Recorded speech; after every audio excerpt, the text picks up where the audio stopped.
नमस्कार बंधुओं, आप सभी का अपने YouTube चैनल में स्वागत है। जैसा कि आपने थंबनेल में देख लिया होगा कि मैं किस विषय पर आपको बताने वाला हूँ।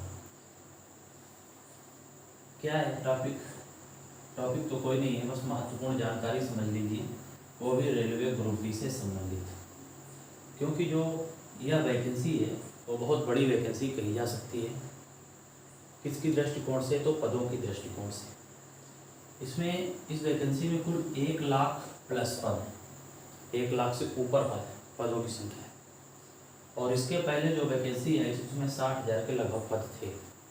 आपने भी देखा 60,000 के लगभग थे।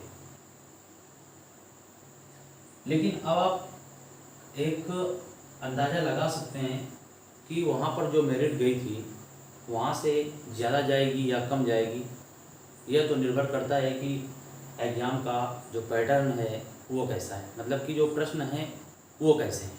लेवल हाई लो होता रहता है, तो इस बात पर अभी कुछ कहना कि मेरिट कम जाएगी या ज़्यादा जाएगी तो ये बात अनुचित होगी, ठीक है ना।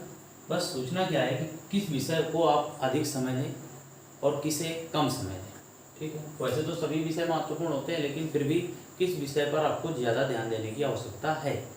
तो जैसे कि आप जानते हैं कि 100 प्रश्न पूछे जाते हैं और जिसमें 25-25 भाग करके यहाँ पे 25-25 प्रश्न पूछे जाते हैं सभी भागों के। जीके और जीएस से भी 25 प्रश्न पूछे जाते हैं और साइंस से 25 प्रश्न पूछे जाते हैं और मैथ से और रीजनिंग से, इनसे क्या होते हैं 25-25 प्रश्न क्या होते हैं पूछे जाते हैं।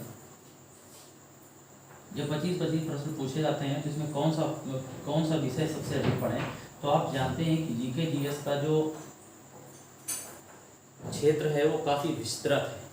क्यों है? क्योंकि जीके जीएस के अंदर बहुत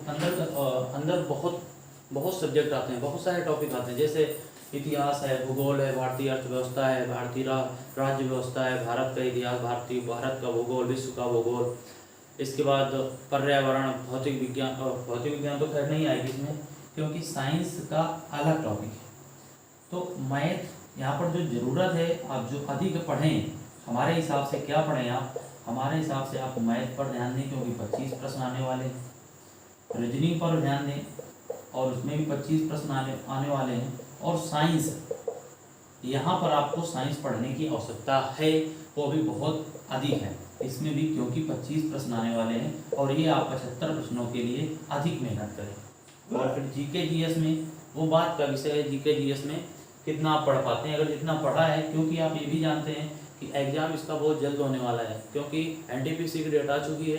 तो यह भी आपकी सही है कि रेलवे ग्रुप डी का भी क्या होगा, एग्ज़ाम तो होना ही है क्योंकि वैकेंसी निकली हुई है, तो एग्ज़ाम तो इसका बिल्कुल होगा। इसलिए कम से कम आप तैयारी में डटे रहें, लगे रहें और आप मैथ, रीजनिंग और साइंस पर ध्यान दें। हाँ, जीके जीएस में इतिहास, भूगोल पढ़ने के बजाय मैं आपको यही सुझाव दूंगा कि आप साइंस पर फोकस करें। साइंस में फिजिक्स, केमिस्ट्री और बायो, इन 3 को बहुत अच्छे से देखें और पर्यावरण भी देख लें।